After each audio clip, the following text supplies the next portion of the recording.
Dear substreamers, please a moment of silence for Airbnb, which may be on its last legs. That is the start of today's video. Okay, yes, that was a little bit dramatic, but Airbnb has recently experienced a 14% drop in their share price, which is not a good sign for the temporary housing company and app. Why has that happened? Well, they believe that people are seeking alternative accommodation, like staying with friends, or going camping, or just staying in hotels. Why has that become a trend again?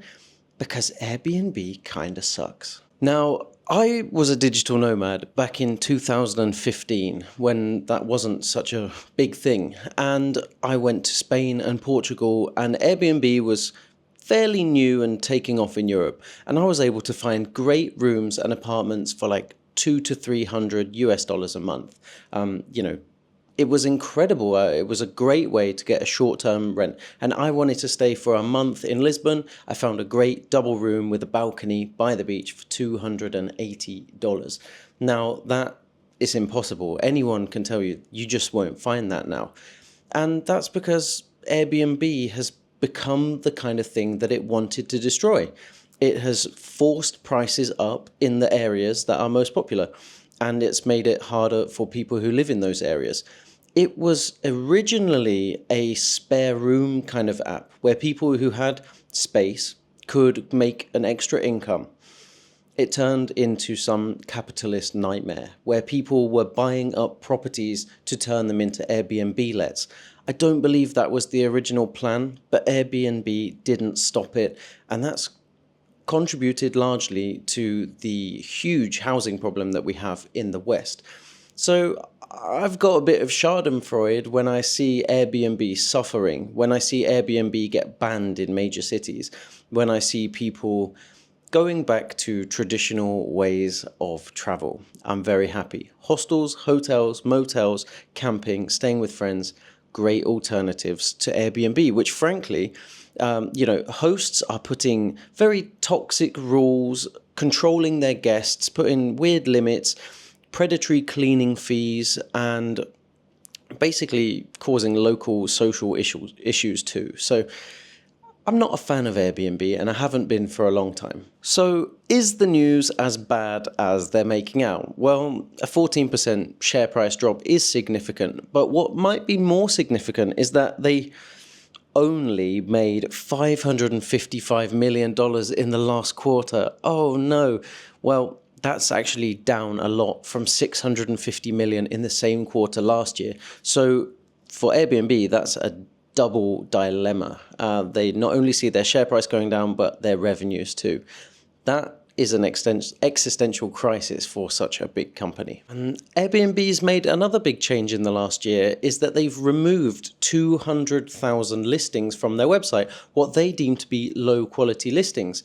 So those spare rooms that I mentioned, those alternative options that used to be there, they're not there anymore. Those opportunities are being removed, and Airbnb is pushing up the price and is so far removed from what it used to be that a new opportunity presents itself for a new Airbnb. Surely there is still demand for people's spare rooms, and I think it's only a matter of time before what Airbnb used to be is reborn as another company about genuine hosts who want to provide a real accommodation experience to host real people, something like couch surfing with a fee. I believe that's coming. So what do you think? Do you still use Airbnb, or do you prefer Booking.com, Trip.com, Agoda, Expedia? Do you use these websites when you travel? I'd really like to know your last few trips. What did you use? I like Booking.com and Trip.com personally, but I'm not opposed to just turning up somewhere and seeing what happens too. But I certainly won't be using Airbnb, and I will be quite happy, in such a strange thing to say, but to see it collapse and I guess give back an opportunity to the housing market to recover from the damage that Airbnb has done. And moving on. What if instead of creating a housing squeeze like Airbnb did, we started building more houses? Well, that's an obvious solution. What if we started, now hear me out, 3D printing houses? Well, they're doing it in Texas already, and they're almost complete. It's about 100 properties in a place called Georgetown. Now, they have been 3D printed. They've got this huge 3D printer. It looks a bit like a crane. It's like a giant arm that literally prints out the materials into a house. And this whole project of 100 houses began back in November 2022. And yes, they're using, obviously, the world's largest 3D printer and are almost ready to open. So the construction company behind this is called Icon, and they are, of course, also a producer of 3D printers. So the proof is in the pudding. They are demonstrating the capability of their giant construction 3D printers by building a village, which frankly is incredible. That is the exact kind of piece of news and innovation I love to see and share with you. Well, these printers they call boundary pushing because they can do curved walls and they can do foundations and they can do roofs. And it's not just the walls. They can do the whole thing. And it actually only costs to do a simple little house $4,000 and about 24 hours of time. So why is it taking nearly 2 years to build 100 houses? Because they're bigger, more ambitious, more stylistic, stylized, cool, right? They are homes that young families would want to live in. But if you do just want a really simple, tiny home, 24 hours and $4,000 worth of natural resources and cement and stuff, that's crazy. That could really solve a huge housing crisis that is a real epidemic in certain countries. So the company claims that 3D printing of homes is faster, more cost-effective, requires fewer workers, and reduces construction material waste compared to traditional construction. So knowing all of the benefits, I have to ask, would you be happy living in a 3D printed home? Let me know in the comments. And while you're down there leaving me a comment, please remember to subscribe to Substream News. Thank you. Let's move on to the next story. Okay guys, now if you're watching this, luckily from the state of California, you are in for a treat because Nvidia, the world's biggest chip maker, has a gift for you. They want to train you in advanced AI and they're going to do it for free. Yes, the scheme claims that it will train residents on how to use technology to support job creation, promote innovation, and leverage AI to solve everyday problems. Sounds great, right? There's a catch. Of course, there's a catch. Well, the residents they are targeting must be academics or in education. They will train 100,000 students, college faculty, developers, and data scientists to harness the power of AI. I think this is a wonderful scheme. Why would they do it for free and why California? Well, they want California to be the AI center of the world. It's not only Nvidia that wants that, it's Silicon Valley, it's the tech world, it's one of the main hubs for innovation. So centralizing AI power there makes a lot of sense. This is actually just the latest in a series of introductions.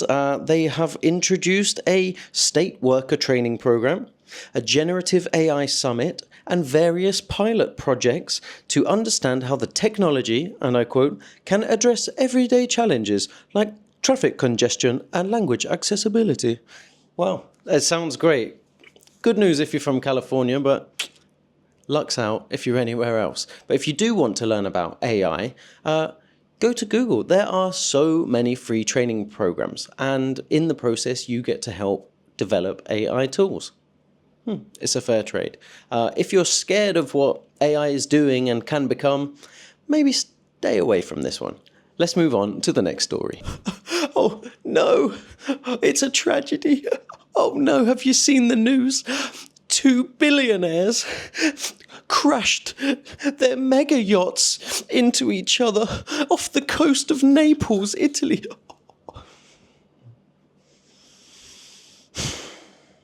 Why is this news? Well, why are we so fascinated when billionaires do something silly? Well, we just love it, don't we? The super rich, the entrepreneurs, when they do something quite human, like an accident, it becomes major news. So Let me give you the details. Who crashed? Well, Laurene Powell Jobs, that is the widow of Steve Jobs, and Ricardo Salinas Pliego, he's the CEO of Grupo Salinas. They are worth $14.7 billion and $10.7 billion respectively. No small fee. So what about the damages? Well, Salinas, he posted a video of the incident, laughing about it, the millions of dollars of damage.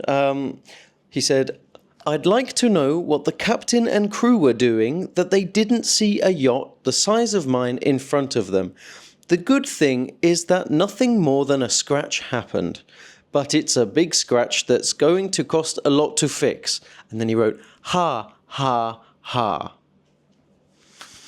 I don't think it's really a laughing matter, but let me tell you a bit about these super yachts, because people love to know, don't they? So Pliego's yacht is called Lady Mora. It's the 75th biggest in the world at 105 meters long, has its own helicopter pad. It cost $200 million to build back in 1990, which is about $500 million in today's money.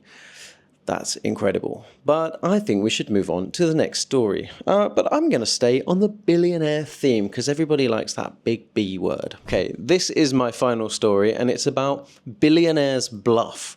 No, that's not a game, although it sounds like a pretty good game. That would be fun to play. No, Billionaire's Bluff is a beach. It's a beach coastal area in California, and it's where some of the world's richest people have their properties, mostly holiday homes. Although for the eye-watering prices that I'm going to tell you, I'd be staying there year-round and milking them for every penny or dime that they are worth. So yes, it's a mile-long bit of beach for the ultra-rich, and here are some of the big owners or big spenders in this area. So Mark Andreessen from Andreessen Horowitz, he bought a property here for $177 million in 2021. Laurene Powell Jobs, yes, the same one from the last story. She spent over $170 million to get 4 properties. Beyonce and Jay-Z, they spent $190 million for their compound. WhatsApp's co-founder, Jan Koum, he has 2 properties that cost a total of $190 million. John McEnroe has a home, but I couldn't find a price. And Leo DiCaprio is currently building his home. Oh, I hope they're saving space for me, because when Substream News takes off, I'm telling you guys, Billionaire's Bluff, I'll be heading there. Perhaps not. I need you guys to like and subscribe if I'm ever going to have delusions of grandeur that large. Until then, thank you for watching. I'm Joseph, your presenter. Absolute pleasure to make these videos for you. So happy that you watched them. If you made it to the end, you are the real star of Substream News. I'll see you in the next video. Thank you for watching.